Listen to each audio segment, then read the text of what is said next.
Nagsimula ang movie ng sorpresang dinala ni Paul si Iris sa grand opening ng Skyview Tower, at masayang-masaya silang pumasok ni Paul, at nang pagsakay nila sa elevator ay nag-alala si Iris dahil napakarami nila sa loob, at nang papaitaas na ang elevator ay bigla itong huminto na tila may masamang mangyayari, at dahil sa sobrang excited kaya't hindi na nila pinansin ito. Pagkatapos ay sinabi na ang tower na iyon ay may taas na 150 meters, gawa sa bakal at mga salamin, at natapos lang ito ng napakabilis. Kaya't kinabahan si Iris sa kanyang narinig, ngunit wala namang kakaibang nangyari at nakarating pa din sila sa itaas. Sinabi ng lalaking in charge na wala na silang space doon dahil sa dami ng mga guest at kailangan na nilang umalis, kaya't sinabi ni Paul na pinag-reserve niya si Jake, ngunit sinabi ng lalaki na tinanggal na nila si Jake, ngunit hindi pa din sila umalis at nag-enjoy na lang sila sa mga attraction. Pagkadungaw ni Iris sa salamin ay napaatras siya, kaya't nalaman ni Paul na may fear of heights siya, at nang iayos niya ang rose kay Paul ay bigla siyang natinik nito sa daliri, at pagdungaw niya ulit sa salamin ay nakaramdam siya ng pagkahilo kaya't agad siyang nagpunta sa CR. Sinabi sa kanya ng isang babae na ilang buwan na ba iyan, may 2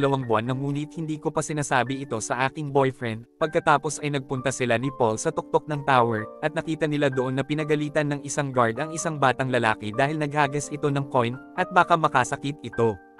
Pagkatapos ay nag-propose na sa kanya si Paul kaya't naging emosyonal at napakasaya nilang dalawa, at sinabi niya kay Paul na buntis siya, samantala ay makikita natin na inihagis pa din ng batang lalaki ang coin, kaya't umipit ito sa isang fan. Pumasok na sila Iris at nagsasayaw sila dahil sa sobrang saya. Pagkatapos ay sunod-sunod na natanggal ang mga tornilyo at nagbitak na din ang mga salamin, at habang patuloy na nagsasayaw ang lahat ay sumama ang pakiramdam ni Iris. Pagkatapos ay biglang bumagsak ang salamin kaya't nahulog ang kalahati ng mga sumasayaw. Nagawang makahawak ni Paul sa isang kapirasong basag na salamin, ngunit nahulog na din ito, kaya't napatulala na lang si Iris. At nagtatakbo ang lahat ngunit biglang nag-apoy ang kusina kaya't sumabog ang tower. Nagtakbuhan ulit ang iba pa sa elevator at dahil sa dami ng mga tao ay bumagsak ito, kaya't napisak ang matandang lalaki. At nang magunahan sila sa hagdan ay bigla namang gumuhong ito kaya't nahulog ang iba doon, at nang tumagilid ang tower ay nagawang makakapit ni Iris. Pagkatapos ay nahulog ang coin sa piano kaya't nahulog din ang piano sa mga taong nasa salamin,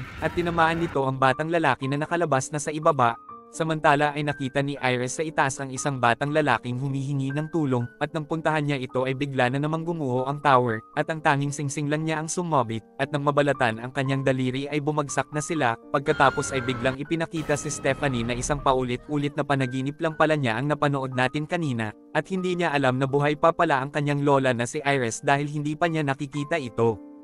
Pagkatapos ay umuwi siya sa kanilang bahay at nagpunta sila ng kanyang kapatid na si Charlie sa bahay ng kanilang tito, at nakita nila doon ang kanilang mga pinsan, at tinanong niya ang kanyang tito tungkol sa kanyang lola na si Iris, at sinabi niya na palagi niya itong napapanaginipan, ngunit nagalit ang kanyang tito at sinabi nito na namatay ang lola mo para sa atin. Nagalit siya at iniwan niya tayo, at nanirahan siya sa isang isla at mula noon ay hindi na siya nagpakita pa sa atin, at dahil dito ay nagkaroon siya ng kondisyon sa pag-iisip. Nilayasan siya ng kanyang tito ngunit itinuro sa kanya ng kanyang tita ang sulat na may address ni Iris. Kaya't laking gulat ni Stephanie dahil ang picture sa sulat na iyon ang nakikita niya sa kanyang panaginip. Pagkatapos ay pinuntahan niya ang tinitirhan ni Iris sa isang malayong isla, at sinabi niya sa security camera na ako ang iyong apo na si Stephanie, kaya't pinapasok na siya ng kanyang lola. Tinanong siya nito tungkol sa kanyang ina at sinabi niya na matagal na niya kaming iniwan. Nakita ko po kayo ni Lolo sa harapan ng Skyview Tower na nawasak at namatay kayong lahat, at palagi kong nakikita ang mga pangitain na ito araw-araw. Nakikita ko din sa aking pangitain ang mga nakikita mo, at dahil dyan kaya't nailigtas ko ang lahat mula sa isang napakalaking aksidenteng nangyari ng araw na iyon. Kinuha ko ang coin sa batang lalaki na naging dahilan ng pagbagsak ng tower, at alam ko na din na mababasag ang salamin sa sahig, kaya't kaagad ko itong sinabi sa mic, at dahil dito ay maraming tao ang mga nailigtas ko dahil nalinlang ko ang kamatayan. Ngunit hindi naman iniwan ang kamatayan ng mga taong iyon, at nakipaglaro ang kamatayan sa kanila, at pinupuntahan sila nito upang patayin, ngunit hindi lang sila kundi pati na din ang kanilang mga anak at mga apo, at pinatay din niya sa cancer ang iyong lolo Paul, kaya't nagpunta ako dito upang magtago at malinlang ko ang kamatayan, dahil kung mamamatay ako ay papatayin niya ang iyong ina, ang kanyang mga kapatid at kahit na kayo, ngunit habang nabubuhay ako ay walang mangyayari sa inyong lahat. Bakit ko po nakikita ang mga ito, dahil nasa atin na ngayon si kamatayan, Pagkatapos ay ibinigay ni Iris kay Stephanie ang isang libro na may mga detalye ng mga nakaligtas sa insidente, at kung paano namatay ang mga ito at kung paano malilinlang ang kamatayan, ngunit hindi kinuha ni Stephanie ang libro at umalis, pilit na ibinibigay ni Iris ang libro, pupuntahan na kayo ni kamatayan at kailangan mong iligtas ang buhay ng ating pamilya sa pamamagitan nito, at dahil ayaw pa din niyang maniwala ay sinabi ni Iris, na ngayon ay tingnan mo ang aking kamatayan, pagkatapos ay sumingaw ang gas kaya't biglang sumaksak ang roof compass sa bibig ni Iris at namatay ito, kaya't naniwala na si Stephanie sa sinasabi ng kanyang lola, pagkalibing ng kanyang lola ay dumating ang kanilang ina na nang iwan sa kanila, at ngayon ay alam na niya na ito na ang susunod na mamamatay, kaya't upang mailigtas ito ay binasa na niya ang libro na ibinigay ni Iris, at nakita niya dito ang nakatago na isang coin na kinuha ni Iris sa batang lalaki, at nang malaman na niya ang lahat ay tinawagan na niya ang kanyang pamilya upang maalerto ang mga ito, ngunit wala namang sumasagot sa kanya dahil nagsasaya ang mga ito sa house party. At sa party ay makikitang may nabasag na isang baso, at nahulog ang nabasag na piraso nito sa mga yelo, at nang makuha ito ng ama ni Stephanie ay inilagay niya ito sa armchair, pagkatapos ay kinuha ni Darlene ang nakita niyang kalekay sa ilalim ng trampoline, at nang tamaan ng Jenga ang baso ay nahulog sa damuhan ang basag na baso at natapakan ito ni Howard, at nang tamaan ng kalekay ang switch ng grass cutter ay sinagasaan nito ang kanyang muka, kaya takot na ipinaliwanag ni Stephanie ang lahat ng nalaman niya sa libro ni Iris, na kahit na nailigtas ni Iris ang mga tao sa tower ngunit isa-isa naman silang pinapatay ni kamatayan, at talagang papatayin din sila at ang kanilang buong pamilya, at ngayon ang natitirang buhay na lang ay ang kanilang pamilya at ang isang lalaki, na una nang namatay si Lola at ang sumunod naman ay ang kanyang panganay na si Tito Howard, kaya't ang susunod ngayon ay ang anak ni Tito, at kapag namatay si Mami ay ako naman ang susunod, ngunit hindi naman siya pinaniwalaan ng lahat at nagalit sa kanya ang mga ito dahil tila pinaglalaroan lang niya ang pagkamatay ni Howard, at ang tanging naniniwala lang sa kanya ay ang kanyang ina na si Darlene, ngunit hindi naman niya kinakausap ito.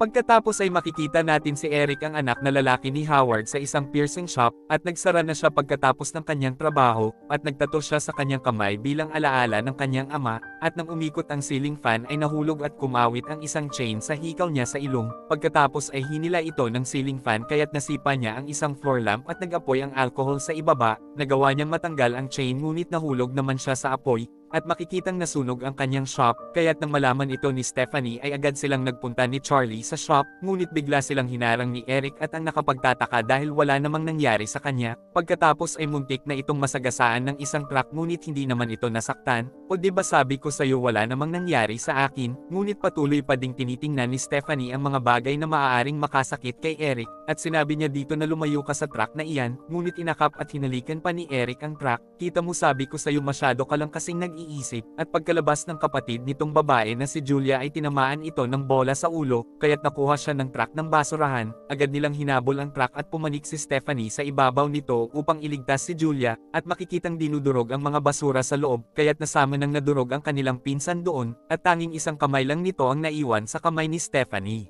At sobrang nalungkot ang lahat dahil sa nangyari, at sinabi ni Stephanie na inakala niyang si Eric ang susunod na mamamatay, at inamin ng kanyang tita ang buong katotohanan na hindi pala tunay na anak ng kanyang tito si Eric, kaya't hindi ito ang namatay, at ngayon ay nagsimula na silang maniwala kay Stephanie. At sinabi ni Bobby na kapatid ni Julia na ako na ang susunod ngayon, ayoko pang mamatay tulungan mo ako Stephanie, di ba't nakikita mo na ang susunod na mangyayari? Pagkatapos ay naalala ni Stephanie ang sinabi ni Iris tungkol sa isang batang lalaki na nakaligtas sa tower, na nagtatrabaho sa ospital, at alam din nito kung paano malilinlang ang kamatayan, kaya't pinuntahan nila ang batang si JD sa ospital na tumanda na ngayon, at sinabi nito sa kanila na nandoon ako sa tower at ako ang anak ng singer, kaya't naalala ni Stephanie na nakita nga niya ito sa kanyang pangitain, pinuntahan din ako ni Iris noon dahil gusto niyang matakasan ang kamatayan ni Paul, ngunit wala na din silang nagawa, wala na po bang ibang tao na nakaligtas sa kanilang kamatayan, mayroong 2 tao na nakaligtas ngunit namatay pa din sila, at nang ma-revive sila ng mga doktor kaya't natakasan nila ang kamatayan, sinabi ni Stephanie na tulungan mo kami, huwag na, dahil natakasan ko na minsan ang kamatayan, at kailangan ko na ding mamatay dahil may cancer na ako ngayon. At hindi natin matatakasan ito dahil kailangan din nating mamatay, at iyan ang ating final destination, kaya't kailangan nating maging masaya sa mga natitira nating mga sandali. Samantala ay naisip ni Eric na pakainin si Bobby ng mani upang mamatay, dahil allergic ito sa mani, at upang matakasan nito ang kamatayan ay bibigyan niya ito ng anti-allergic medication upang ma-revive, ngunit pagpunta nila sa vending machine ay nasira naman ang spring nito sa loob, kaya't binasag nila ang salamin upang makuha ang mani. Pagkapasok sa isang kwarto ay humanap sa labas ng gamot si Eric, at sa loob ay nabagsakan ng chart ang pindutan ng MRI kaya't nag-on ito. Pagkatapos ay nakakuha na si Eric ng wheelchair at injector, at ipinakain na niya ang mani kay Bobby, at dahil sa patuloy na pagtaas ng magnetic ray ng MRI, kaya't hinigop nito ang lahat ng mga bagay na may bakal, pati na ang wheelchair at si Eric dahil may mga hikaw siya sa kanyang katawan, at namatay siya dahil pinisak siya ng wheelchair sa loob ng MRI, at kahit magang-maga na ang mukha ni Bobby sa allergy ay nagawa pa din niyang makuha ang injection sa kamay ni Eric, ngunit tinamaan naman siya sa mukha ng spring na bakal na hinigop ng MRI, pagkatapos ay sinabi ni Stephanie sa kanyang ina na ikaw na ngayon ang susunod, at sa palagay ko ay kailangan mo nang manatili sa bahay na tinirhan ni Lola, dahil nagawa niyang matakasan ang kamatayan niya doon. At pagkatapos ay makikitang nahulog ang coin na itinago ni Iris, at kinuha ito ng isang matandang naglalakad, samantala ay agad nang pumunta sila Stephanie sa bahay ni Iris, at pinapasok na niya kaagad ang kanyang ina sa loob, ngunit nag-aalala ito sa kanila kaya't sinabi ni Stephanie na hanggat buhay ka pa ay walang mangyayari sa amin, at pumunta na si Darlene at Charlie sa bahay. At nagkaroon na ng gas leak at nag-short na din ang kuryente sa loob, kaya't biglang sumabog ang bahay at tumaob sa tubig ang sinasakyan ni Stephanie, at hindi na siya makaalis sa upuan dahil nasira ang kanyang seatbelt, at kahit na nasunog na ang mukha ni Darlene sa pagsabog ay nagawa nitong maalis ang nakadagan kay Charlie, ngunit tinamaan naman ito ng bumagsak na poste kaya't namatay ito, at dahil alam ni Charlie na ang ate niya ang susunod kaya't iniahon niya ito sa tubig, at nang makita niyang namatay na ito sa pagkalunod ay agad niyang sini-PR ito kaya't nabuhay na ulit si Stephanie. At masayang-masaya na silang magkapatid dahil nadaya na nila si kamatayan. At pagkaraan ng ilang araw ay makikita natin na bumalik na sa normal ang kanilang buhay, at ngayon ay graduation day na nila Charlie, at nang lagyan niya ng rose si Charlie ay natinik siya nito sa kanyang daliri, kagaya ng nangyari kay Iris noon, kaya't nang dahil dito ay nalaman na niya na magsisimula na namang muli ang laro ng kamatayan, samantala nang magbayad ang matandang babae ay nahulog ang napulot niyang coin, at umipit ito sa railway junction. Pagkatapos ay sinabi ng kapitbahay nilang doktor na sabi sa akin ni Bobby na napakaswerte mo daw dahil nakaligtas ka sa kamatayan. Opo, napakaswerte ko nga dahil nabuhay ako ulit pagkatapos kong mamatay, ngunit sinabi ng doktor na itinituring lang na patay na ang isang tao kung hindi na siya humihinga ng 5 minuto, at ikaw naman ay huminga pagkatapos ng 2 minuto, kaya't nawalan ka lang ng malay at hindi ito matatawag na isang kamatayan, at laking takot at gulat nilang dalawa sa kanilang narinig, at pagkatapos ay nadiskaril ang train at dumiretso ito papunta sa kanila, kaya't agad silang nagtatakbong magkapatid upang mailigtas ang kanilang mga buhay, at nang madapa si Stephanie ay huminto din ang train, ngunit bigla naman silang tinamaan ng mga troso na nasa ibabaw ng train, kaya't namatay silang dalawa.